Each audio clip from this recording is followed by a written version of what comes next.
மாதாஜி, நாங்கள் தியானத்தை ஆரம்பிக்கலாம்.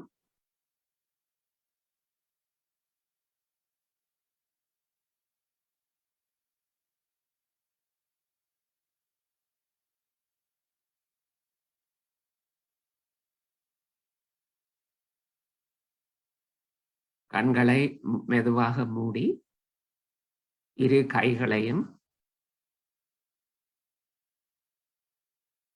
பூமி தாயின் மேல் வைப்போம்.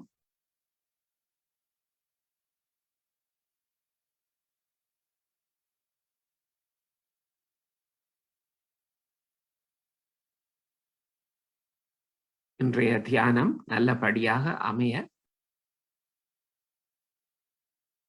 ஸ்ரீ கணேசரை நோக்கி பிரார்த்திப்போம்.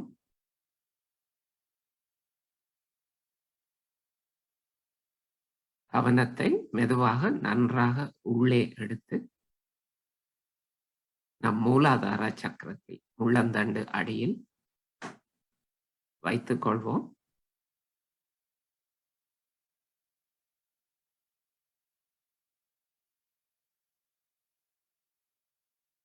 நாம் ஒரு தடவை ஸ்ரீ கணேச மந்திரத்தை கூட்டாக உச்சரிப்போம். ஓம் त्वमेव साक्षात् श्री गणेश साक्षात् श्री आदिशक्ति माताजी श्री निर्मला देव्यै नमो नमः.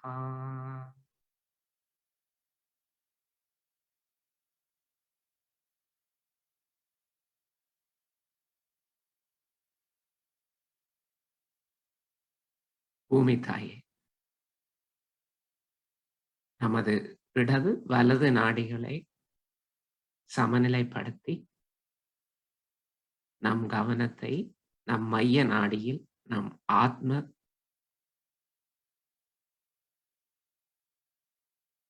வளர்ச்சியில்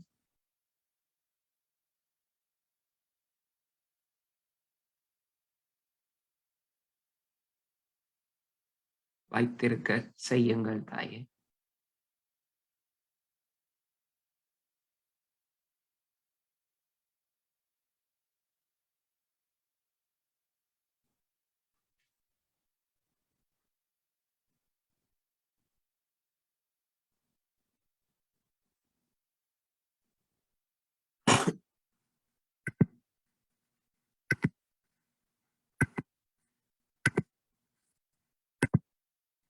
கவனத்தை மூலாதாரத்திலிருந்து சகஸ்திராரம் வரை உள்ளந்தண்டு வழியாக 3 தடவை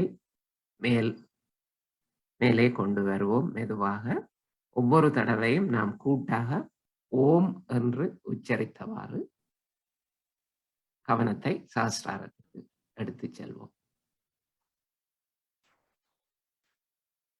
ஓ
முழு கவனமும் சகஸ்ரார சக்கரத்தில் வைத்தபடி நாம் 3 மகா மந்திரங்களையும் இசையாக கேட்டு தியானிப்போம்.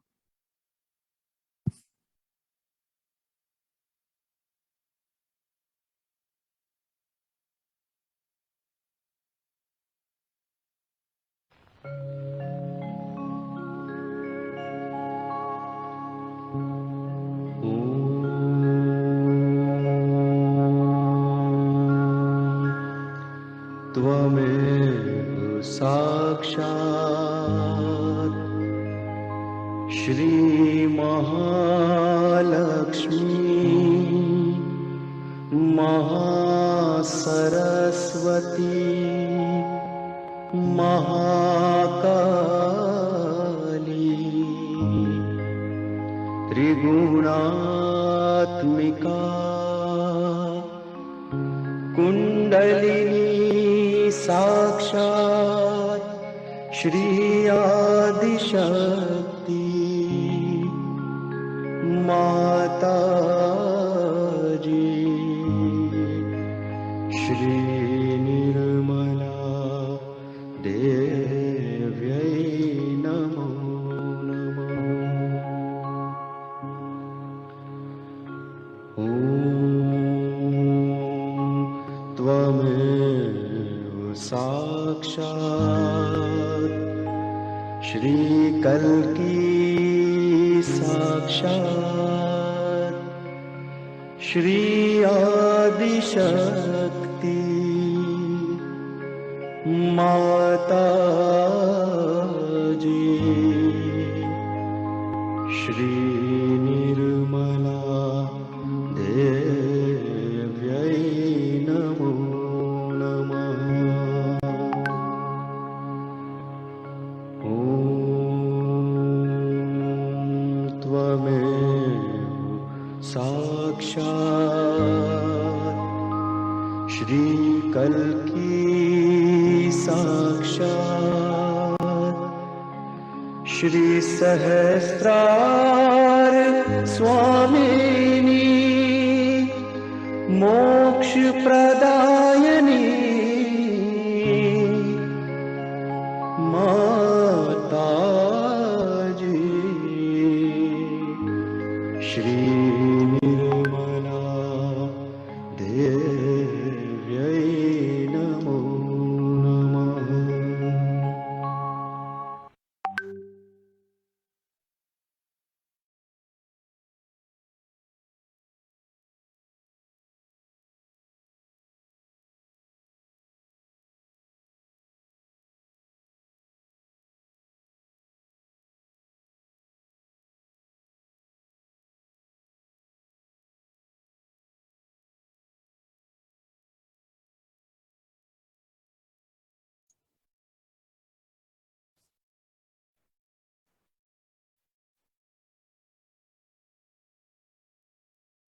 ஜெயஸ்ரீ மாதாஜி,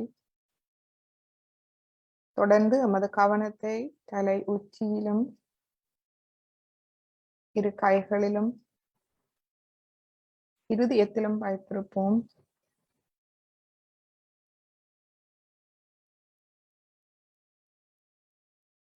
எமது நிலையை ஆராய்வோம். நமது உள் ஆழ் மனநிலையை பார்ப்போம்.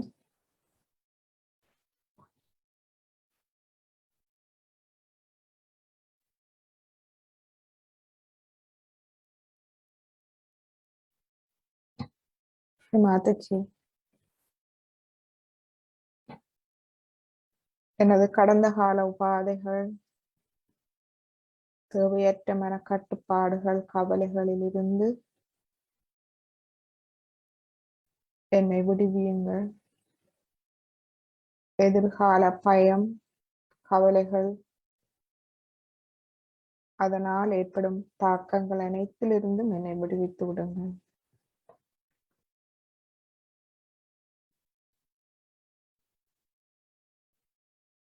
நிகழ்காலத்தில் எனக்கு தூய்மையான விருப்பம், தூய்மையான அறிவு, தூய்மையான கவனம், தூய்மையான செயல்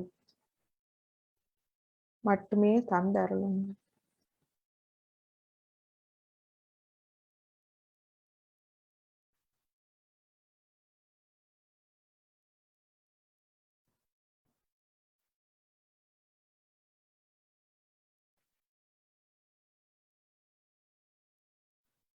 எமது எண்ணங்கள், எமது அகங்காரம், மமகாரத்தில் இருந்து வரும் அனைத்து எண்ணங்களையும் நாம் மன்னித்து அர்ப்பணித்து விடுவோம்.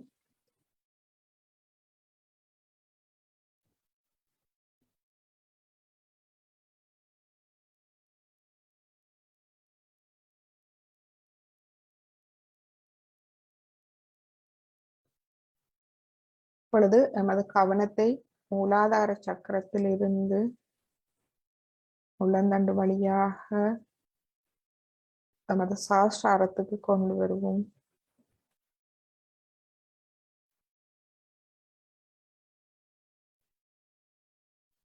கவனத்தால் கொண்டு வர முடியாவிட்டால் எமது வலது கையை நாம் உள்ளந்தண்டு அடிப்பாகத்தில் இருந்து நமது கவனத்தோடு மேல் நோக்கி தலை உச்சிக்கு கொண்டு வருவோம். நமது வலது கையை 2-3 அங்குலம் தலைக்கு மேல் உயர்த்தி நாம் அந்த இறை நுண் அதிர்வுகளை அவதானிப்போம்.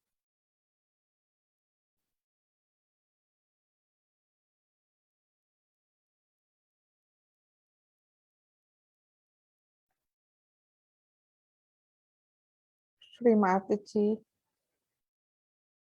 தங்கள் அருளால் நான் எனது வாழ்வில் அமைதியாகவும் திருப்தியாகவும் இருக்கிறேன்.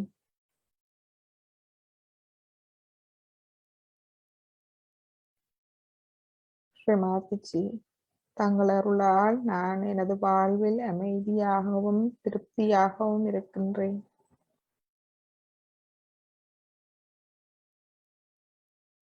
ஸ்ரீ மாதாஜி, தங்கள் அருளால் நான் தாராள மனப்பான்மை கொண்டவனாக இருக்கின்றேன். எனது அனைத்து நற்பண்புகளையும் நான் மற்றவர்களோடு பகிர்ந்து கொள்ளும் திறனை தங்கள் அருளால் பெற்றேன்.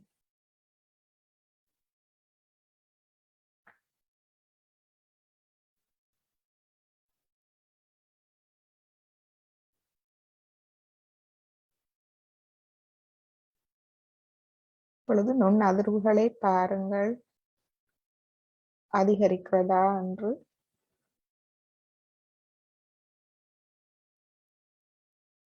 இப்பொழுது வலது கையை மடி மீது கொண்டு வாருங்கள். இப்பொழுது குண்டலினி அன்னையை உயர்த்தி கவசமிட்டுக் கொள்வோம். எனவே உங்கள் கையோடு கவனத்தையும் மேலெடுத்து சென்று மெதுவாக தலையுச்சியில் ஒரு முடிச்சு போட்டுக்கொள்வோம். இப்பொழுது 2வது தடவையாக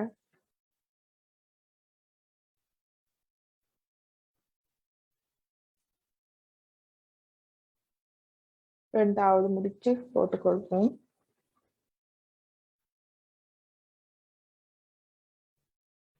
இப்பொழுது 3வது தடவையாக மெதுவாக உள்ளந்தண்டு வழியாக மேலெடுத்து தலையுச்சியில் 3 முடிச்சு போட்டுக்கொள்வோம். கையை கீழே கொண்டு வருவோம். இப்பொழுது நமது கவசம், பாதுகாப்பு கவசம், நமக்குள் இருந்து எம்மை பாதுகாப்பது அனைத்து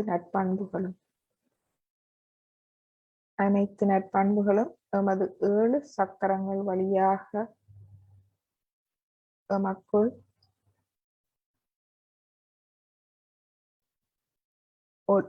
ஒளியை தருகிறது. இந்த ஒளியை எம்மை சுற்றி பாதுகாப்பது. எனவே நாம் 7 தடவை வானவில் போல் நம்மை சுற்றி கவசமிட்டுக் கொள்வோம். 1வது தடவை நமது மூலாதார சக்கரம், சுவாதிஷ்டானம், நாபி,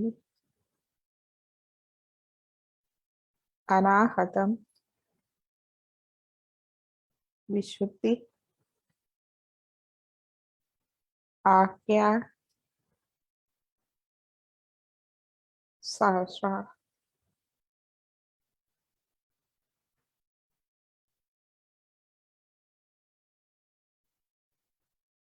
நமது இந்த விழிப்புணர்வுக்கு காரணமான நமது குரு ஸ்ரீ மாதாஜி அவர்களையும் வணங்கி எமது குண்டலினி அன்னையையும் வணங்கி நாம் இன்று தியானத்தை தொடர்வோம்.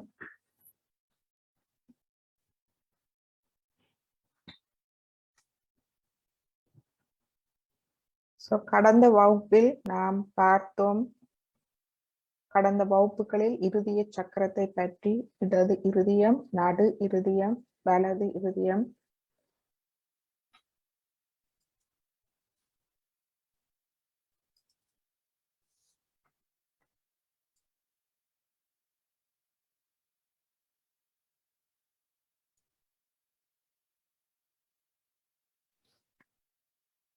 நமது வலது இருதயத்தில் ஸ்ரீ சீதா ராமா வீற்றிருக்கிறார்.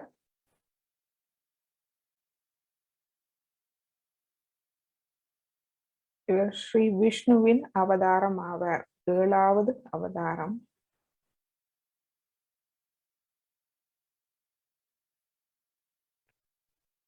அவர் எமது வலது பாகத்தில் அவதரித்தவர். எமது வலது பாகத்தை நிலைநாட்ட அவதரித்தவர்.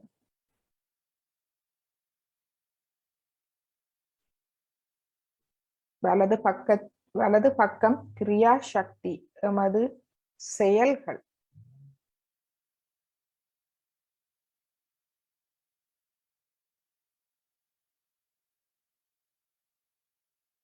இவர் அவதரித்த போது மக்கள் நல்ல ஒரு அரசரை வேண்டி நின்றார்கள். தர்மத்தை நிலைநாட்டும், கூட்டு விஷயங்களை ஒழுங்கமைத்து ஒருங்கிணைத்து செயல்படும் ஓர் தலைவர், தர்மத்தை நிலைநாட்டும் ஓர் தலைவர், மக்களுக்காக வாழும் ஓர் தலைவர் தேவைப்பட்ட அந்த கிருத்த யுக காலத்தில் அவதரித்து மக்களுக்கு ஒரு கருணை உள்ளமான அரசராக இருந்தவர். அவ்வாறான ஒரு அரசனின் அவசியத்தை நிறுத்த அவதரித்தவர். தீய சக்திகளை அழித்து தர்மத்தை நிலைநாட்டி மக்களை பாதுகாத்தார். அவர்களை ஆத்ம வழியில் செல்வதற்கான அனைத்து சூழ்நிலைகளையும் உருவாக்கியவர்.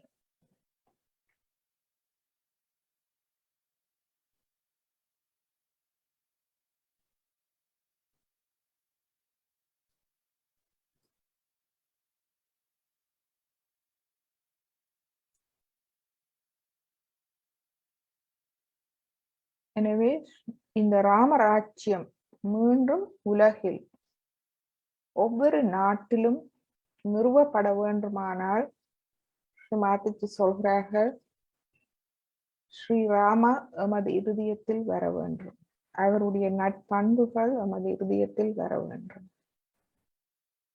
மக்களின் இருதயத்தில் மட்டுமல்ல, முக்கியமாக நாட்டு தலைவர்களின் இருதயத்தில் வர வேண்டும்.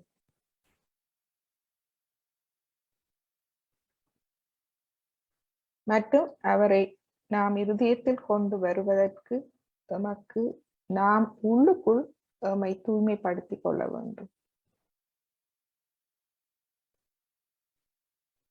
இப்போதைய நிலைமையில் நாம் நாட்டு தலைவர்களை இந்த மாதிரியான நிலையில் எதிர்பார்க்க முடியாது. ஆனால் மக்கள் மாறும் போது அந்த மாற்றம் அந்த தலைவர்களின் நல்ல மாற்றத்தை கொண்டு வந்தே தீரும். எனவே அதுவே ஸ்ரீ மாதாஜி உலகில் எல்லா இடங்களிலும் மக்களுக்கு இந்த விழிப்புணர்வை கொடுத்து வந்தார்.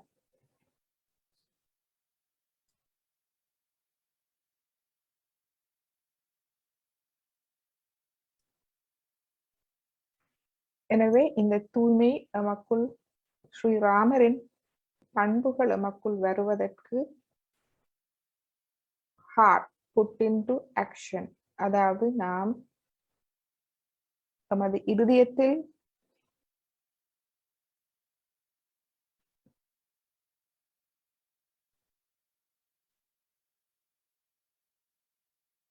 வேலை செய்ய வேண்டும். நமது இடது இருதயத்தில் நாம் அன்பு, கருணை என்பவற்றை வெளிப்படுத்தலாம். வலது இருதயம் அவற்றை மூலமாக நாம் வேலை செய்ய ஆரம்பிக்க வேண்டும்.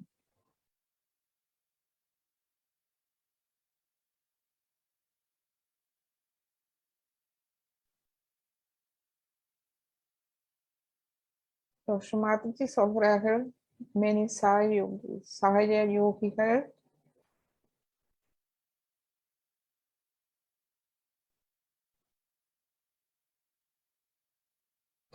இதை மக்களுக்கு கொடுப்பதற்கு, இந்த விழிப்புணர்வை மக்களுக்கு கொடுப்பதற்கு வேலை செய்ய வேண்டும். அதன் மூலமாகவே நாம் ஸ்ரீராமருடைய பண்புகளை நமது இருதயத்தில் கொண்டு வர முடியும். அதன் மூலமாக மாற்றங்களை கொண்டு வர முடியும்.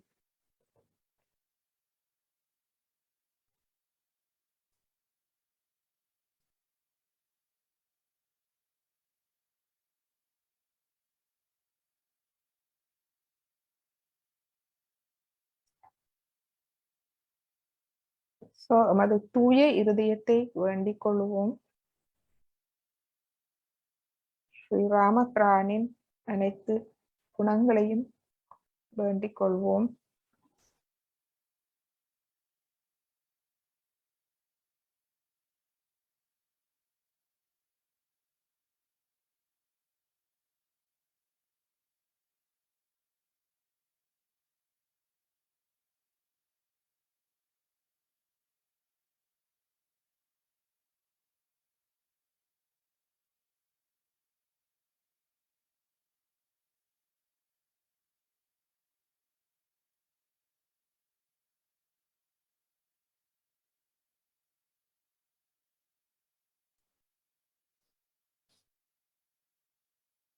சகஜ யோகாவில் 3 இருதயங்களும் மிகவும் முக்கியமான ஒன்று. இடது இருதயம் ஆத்மா வாழ்கிறது. அதனுடைய ஆத்மாவின் இறை நற்பண்புகளின் வெளிப்பாடு, அதன் ஒளி நம்மிடமிருந்து வெளிப்பட வேண்டும். நடு இருதயத்தில் உலகமாதா நமக்கு தேவையான அனைத்து பாதுகாப்புகளையும் தந்தருள்கிறார். வலது இருதயத்தில் இவை அனைத்தையும் நாம் வெளிக்கொண்டு வர வேண்டும் எமது செயல்களில். இது முழுவதும் நாம் உலகில் மூலை முடுக்குகள் அனைத்து இடங்களிலும் இதை பரவ செய்ய வேண்டும். இதன் மூலமே மனித குலத்தை நாம் காப்பாற்ற முடியும். ஸ்ரீமாதிஜி சொல்றார், இதற்கு அன்னையின் சக்தி, பவர் ஆஃப் மதர் முக்கியமானது. நாம் தனிப்பட்ட முறையிலோ கூட்டாகவோ நாம் அன்னையை கேட்கலாம், நமக்கு உதவும்படி இந்த வேலைக்கு. ஏனென்றால் ஸ்ரீமாதிஜி சொல்கிறார், அந்த அன்னையின் சக்தி எங்கும் நிறைந்திருக்கிறது, எப்போதும் நம்மோடு இருக்கிறது. அது எந்த பேதமும் அறியாதது. நாம் எந்த நிறமாக இருந்தால் என்ன, எந்த சாதியாக இருந்தால் என்ன, எந்த நாட்டவராக இருந்தால் என்ன, அன்னைக்கு எல்லோரும், நாம் எல்லோரும் அவருடைய குழந்தை.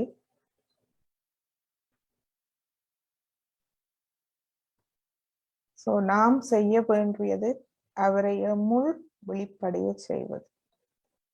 தூய விருப்பம், நமக்குள் அந்த தூய விருப்பம் மட்டுமே இருக்க வேண்டும். அன்னையை அறிந்து கொள்வது.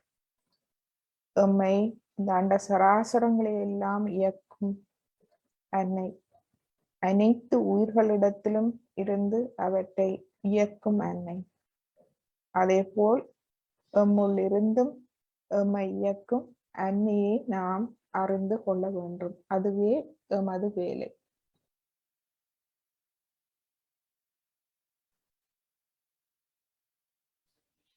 அவ்வாறு விழிப்படையும் போது நாம் எம்மை நன்றாக தெரிந்து கொள்கின்றோம். அதுவே ஆத்ம விழிப்புணர்வு, சுய விழிப்புணர்வு. எமது பிழைகளை நன்றாக பார்க்கிறோம். அதனால் நாம் சோர்ந்து விட மாட்டோம். குற்ற உணர்வு நமக்கு இருக்காது.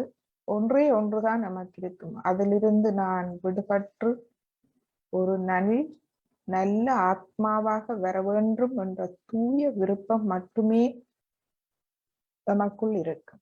அந்த விருப்பம் இருந்தால் போதுமானது. மற்ற வேலைகளை செய்வது அந்த அன்னையின் சக்தியே.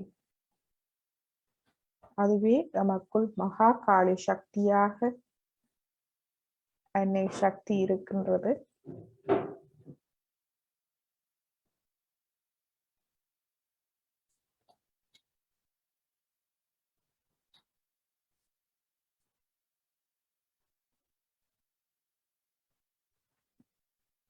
எனவே எமது இடது பக்கமான தூய விருப்பத்தையும் எமது வலது பக்கம் ஆன மனோபலம், நல்லெண்ணம், அதை வெளிக்கொண்டு வரும் மனோபலம், இந்த இரண்டையும் வேண்டி பிரார்த்தித்து நமது கவனத்தை மூலாதார சக்கரத்தில் இருந்து ஒவ்வொரு சக்கரமாக மேலே கொண்டு வந்து நமது தலை உச்சி சஹஸ்ராரத்துக்கு நமது கவனத்தை எடுத்து சஹஸ்ராரத்தில் நமது கவனத்தை நிலைநிறுத்துவோம். அனைத்தையும் மன்னித்து விடுவோம். நமது எண்ணங்கள், கவலைகள், பிரச்சனைகள் அனைத்தையும் மன்னித்து நமது ஆத்மாவின் கண்ணியத்தையும் உயர் நிலையையும் அறிந்து கொள்ளும் ஒரே தூய விருப்பத்தோடு நாம் கொஞ்ச நேரம் தியானிப்போம்.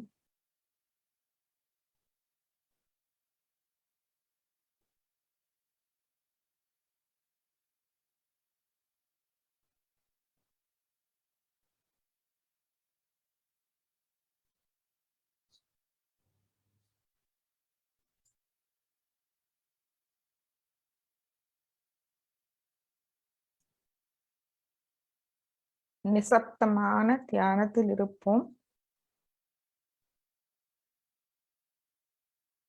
எண்ணங்கள் வந்தால் நாம் கவலைப்பட தேவையில்லை. மது வலது கையை நெற்றியில் வைத்து நான் மன்னிக்கிறேன், மாத்திச்சு இவை அனைத்தையும் எடுத்து விடுங்கள். எனது ஆத்மாவின் கண்ணியத்தையும் உயர் நிலையையும் எனக்கு தாருங்கள். அதுவே எனக்கு வேண்டும். இந்த எண்ணங்கள் எனக்கு வேண்டாம். இது என்னுடையவை அல்ல.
இப்பொழுது ஸ்ரீ மாதாஜியின் அருளுரையை கேட்போம்.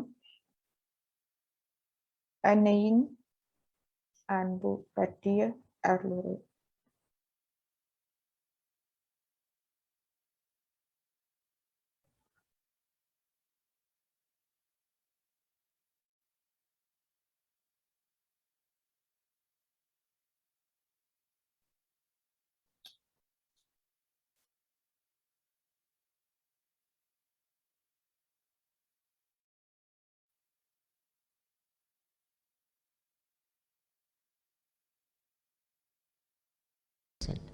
So like when you are very small, your mother looks after you.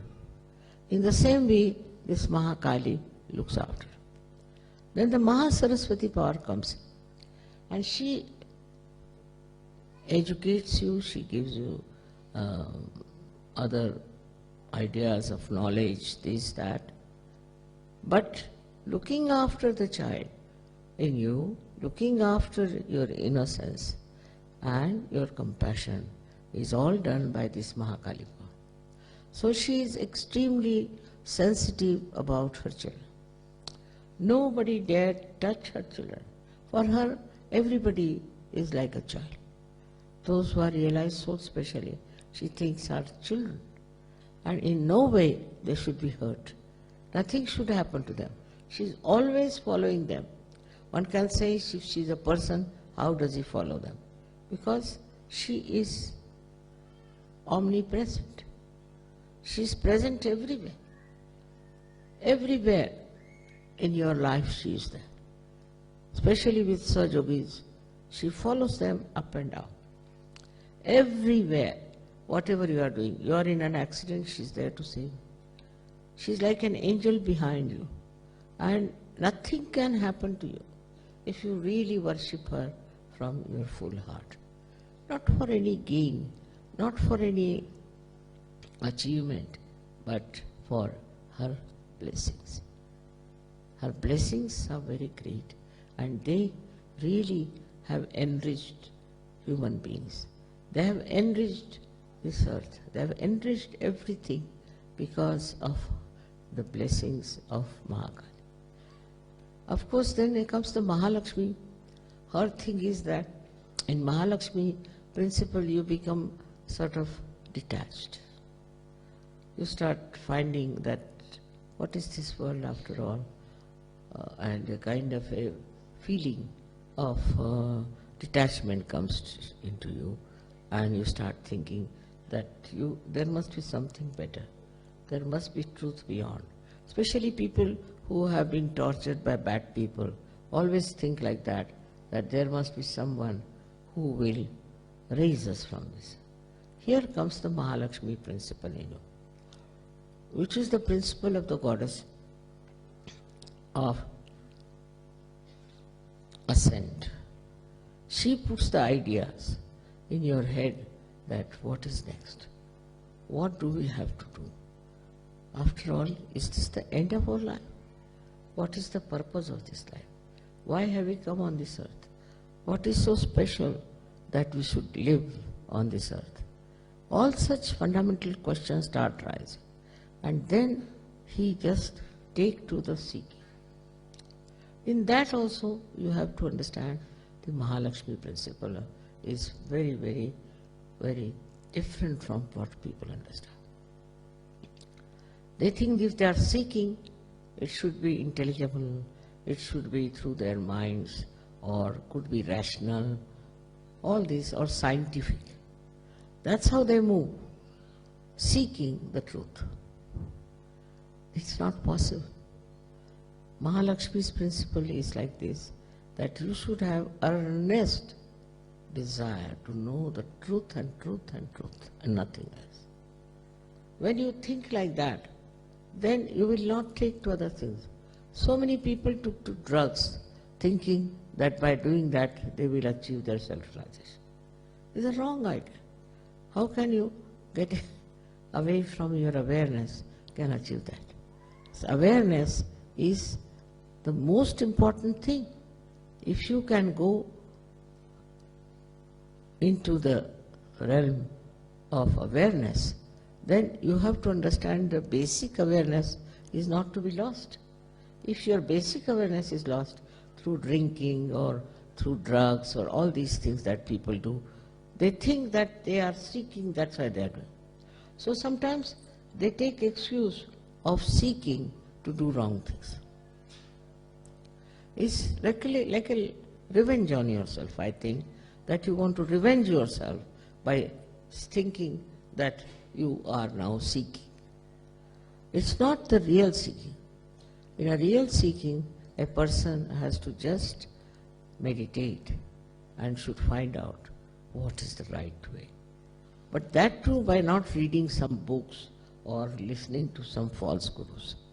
Actually, Kundalini awakening is the only way one can know the reality. There's no other way out. But nobody tells them that it is Kundalini awakening. They'll tell you, we'll go to this place, then to that place, then move to that place, then this has to be done, and ultimately where do you come? Where you started. It's just like that, moving from places to places, moving from false to another false, to another false, to falsehood. Ultimately, so many seekers have been lost.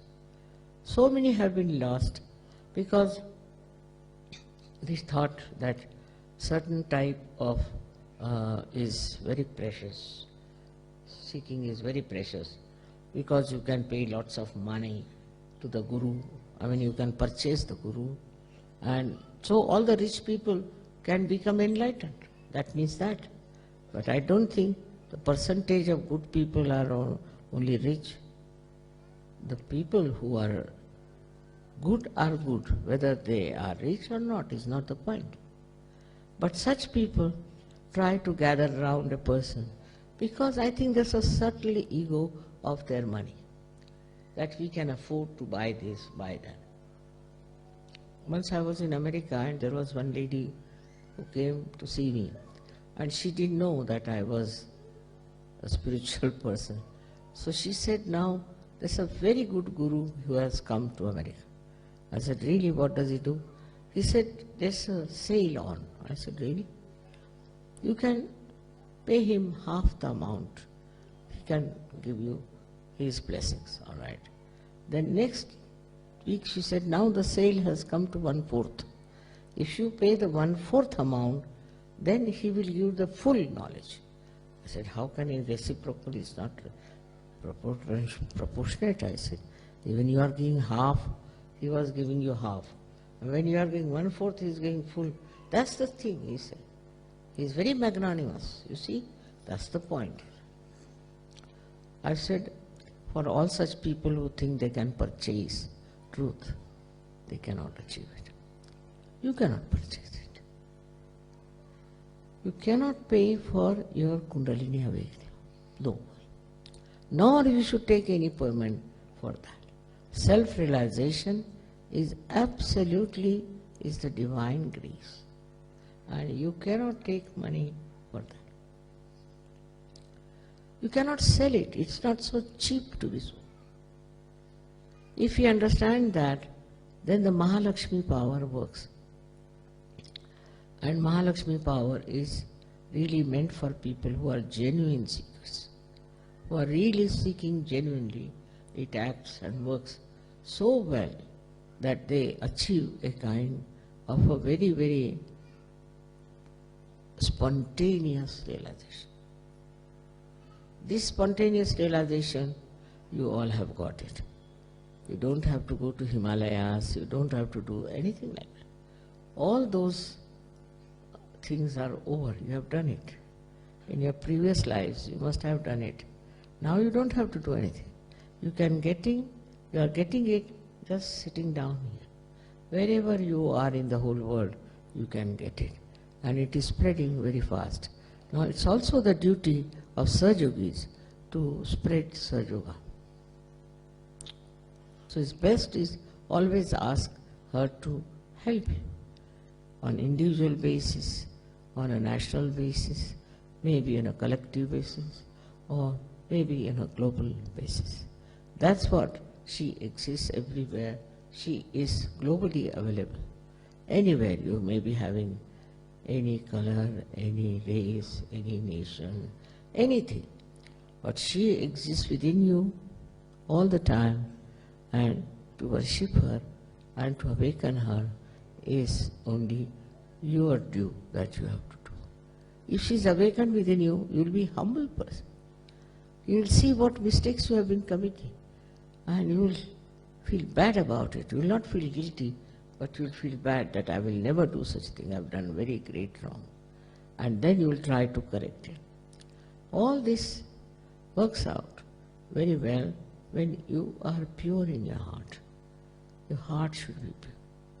If your heart is not pure, if you are doing Sahaja Yoga to have some competition with others or with some sort of material achievements, it will not work.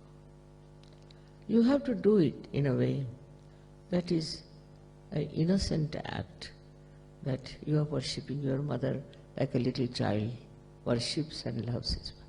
It's a very simple relationship which all of us have failed. How we should love our mother and how we should be under her guidance and under her protection. That is something very simple you have known in your childhood, and that childhood has to come back in you if you really worship the mother. May God bless you.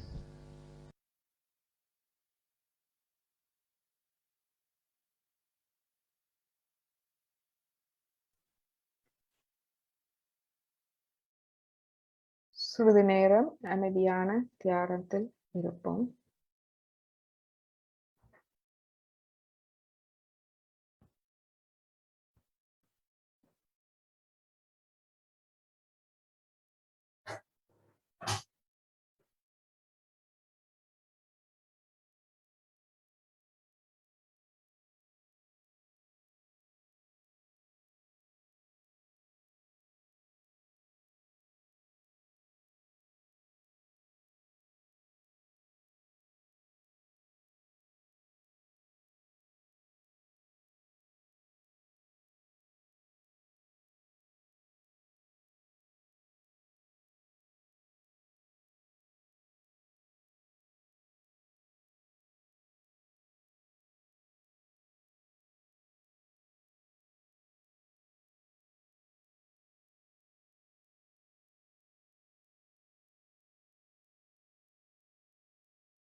எத்தனை ஜென்மம் எடுத்தாலும்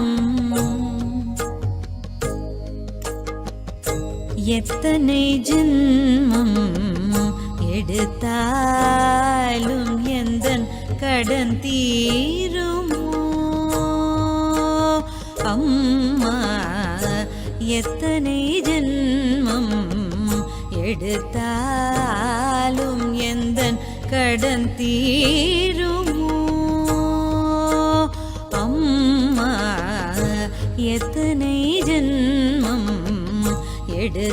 எடுத்தாலும் எந்தன் கடன் தீருமோ அத்தனை அன்போடு நித்தமும் வந்தென்னை கட்டி அணைத்திடும் சைத்தன்யமே அத்தனை அன்போடு நித்தமும் வந்தென்னை கட்டி அணைத்திடும் சைத்தன்யமே எத்தனை ஜென்மம் எடுத்தாலும் எந்தன் கடன் தீருமோ அத்தனை அன்போடு நித்தமும் வந்தென்னை கட்டி அணைத்திடும் சைத்தன்யமே எத்தனை ஜென்மம் எடுத்தாலும் எந்தன் கடன் தீருமோ அம்மா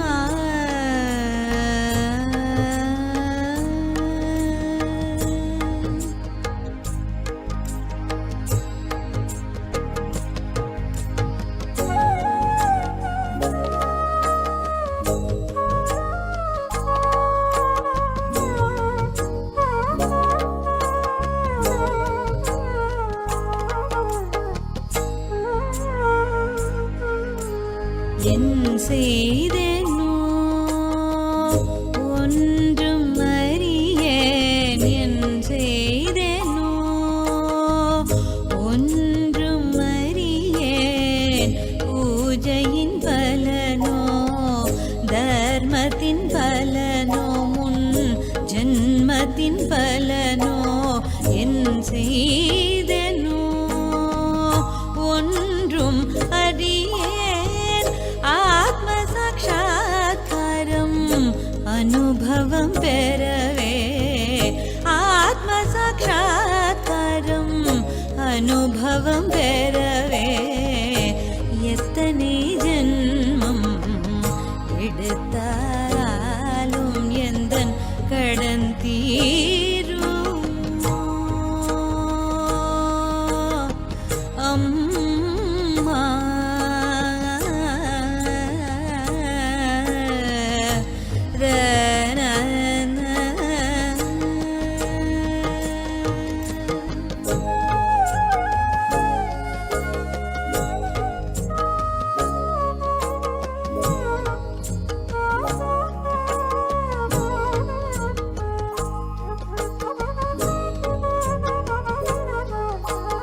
கைகள் பேசுமே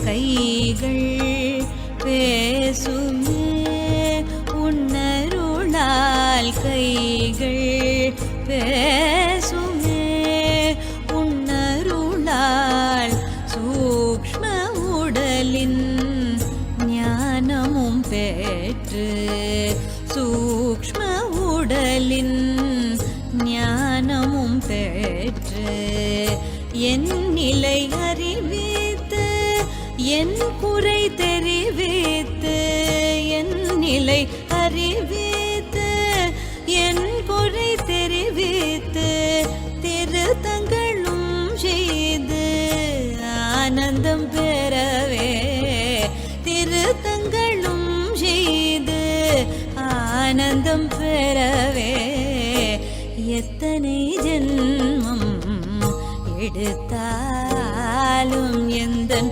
கடன் தீருமோ அத்தனை அன்போடு நித்தமும் வந்தென்னை கட்டி அணைத்திடும் சைத்தன்யமே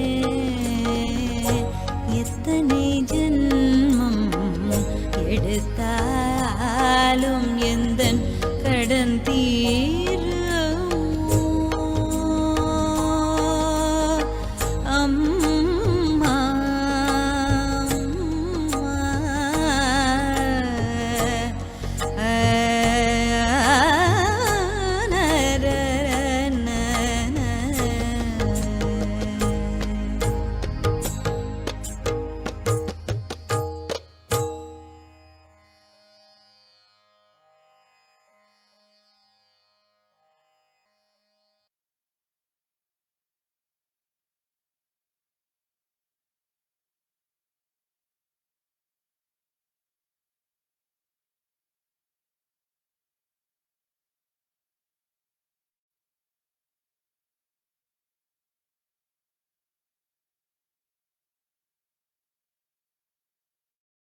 Left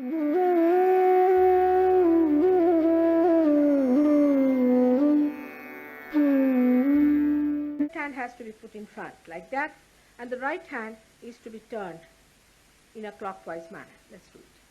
Like that, you start moving it up, take it up like this, take it up, push back your head and loosen your shoulders and give it a twist. Now you tie it up there. One. You'll see the result just now, the proof of it. Now again do it.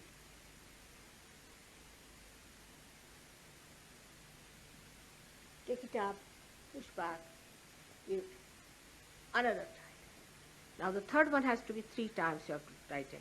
Again do it. It's very simple. Everybody can do it. 1, 2, and 3. Like this. And give a kind of a protection to your aura. Now 1, this one protection to the 7 center, so 7. Then 2, then again the 3, then the 4, then the 5, all the centers, then to the 6, and then to the 7.